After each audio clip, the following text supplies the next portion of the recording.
What went wrong on that play, Dante? Well, usually when you give zone alignments, because they had two wide receivers to the left, two tight ends backside that they were going to keep in protection. Usually, when you put a safety to that side, you're playing zone. So it tells me that Nick Sorensen and the defensive staff was trying to fool Sam Darnold into thinking they were playing zone. Okay, now you have a rush. They slid the protection opposite Nick Bosa, left him one on one, but Sam Darnold has so much time in the pocket, and it's nothing on the coverage. You know what? I really put this on the defensive coordinator because throughout my career, from learning from Vic Fangio and Ed Donatel, you never really double a receiver, whether it's a corner and a safety, whether it's two safeties.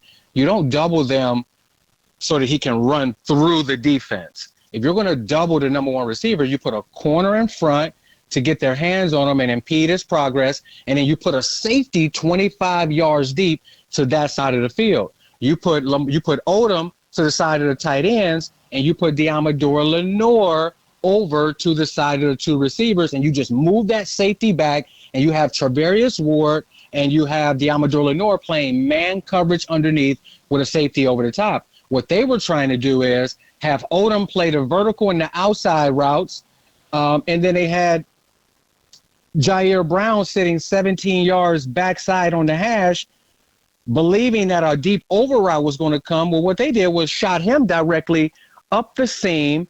There's no real double team there. And when he's running unimpeded and he ran 4.41 at the combine, I don't know if a guy like Jair Brown is running 4.6 is going to be able to stop that guy running unimpeded through the defense.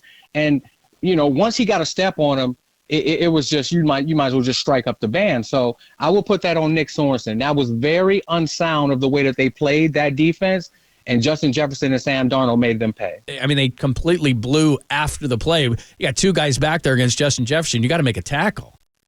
Well, you have to be fundamentally sound first. So no matter what the defense is, if Jair Brown is doing what he's supposed to do, and you have sense of urgency and you have a back pedal, and you're not just standing there on the 20-yard line flat-footed without backpedaling, you could potentially stop this play and get him down there and let the defense live to play another play. But he was sitting backside just flat-footed as if this guy was just going to run the route directly into him. He went straight up the hash. By the time Jair Brown decided to react, he thought the ball was coming to the front side hash. That play is designed to go to the backside hash. And again, you have a guy running 4.41 through the middle of the defense, like two ships passing in the night. And it was just a perfect scenario, perfect protection from their offensive line, and just an absolute dime of a throw from Sam Darnold. But there is ways that he can stop it.